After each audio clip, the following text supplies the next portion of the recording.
170 জন পড়ুয়া, 2 জন শিক্ষিকা, একটি মাত্র শ্রেণীকক্ষের মধ্যে চলছে 4টি ক্লাস।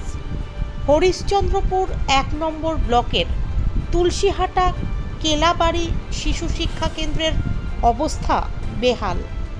স্থানীয় সূত্রে জানা গিয়েছে 2002 সালে কেলাবাড়ি শিশু শিক্ষা কেন্দ্রটি চালু হয়েছিল। সেই সময়ে তুলসীহাটা গ্রাম পঞ্চায়েত থেকে 3,63,884 টাকা ব্যয়ে নির্মিত হয় একটি শ্রেণীকক্ষ।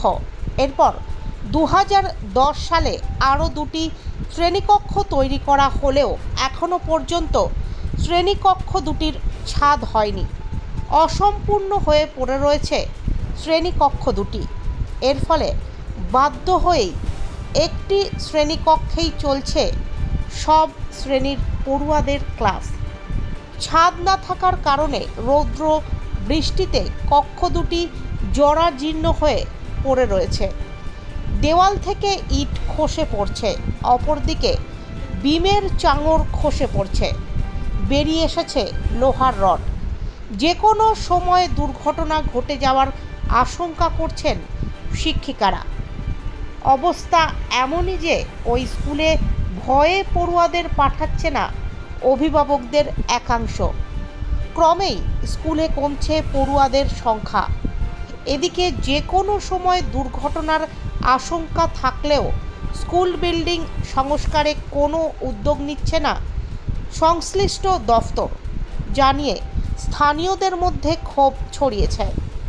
স্কুলের ভারপ্রাপ্ত প্রধান শিক্ষিকা সায়েদা খাতুন এ বিষয়ে আমাদের জানান।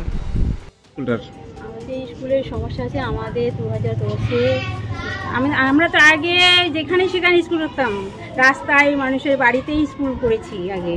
তারপর কত সাল মানে 2010 না 12 থেকে আমরা এটা আইসিডিএস স্কুল করেছিল। আমরা মানে কোনো জায়গায় স্থান পাইনি বলে আমরা আইসিডিএস এখানে স্কুল করতাম। তারপরে আমাদের স্কুল হলো 2010-এ হলো। তারপর মানে ছাদ এখনো হয়নি। তাহলে কোন রুম পরে করেছে, ওই রুমটাতে আমরা ক্লাস এখন চালাচ্ছি।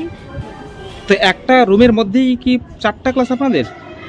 হ্যাঁ, আমরা খুব সমস্যায় আছি। ওই আইসিডিএস রুমে করতাম, তো এখন চুরি, সব কিছু চুরি করে জানলা দরজা ভেঙে নিয়ে চলে গেছে। বারবার চুরি হচ্ছে এই জায়গায়। একটা রুমে আমরা কোনো রকম এখন চালাচ্ছি, খুব সমস্যায় আছি আমরা। বলছি আরো তো দেখছি 2টা রুম তৈরি করা আছে, উপরে ছাদটুকু নেই। কত বছর ধরে এরকম বেহাল অবস্থায় পড়ে আছে? প্রায় 13-14 বছর হয়ে গেল। ঘর তুলে এখনো ছাদ পর্যন্ত হয়নি।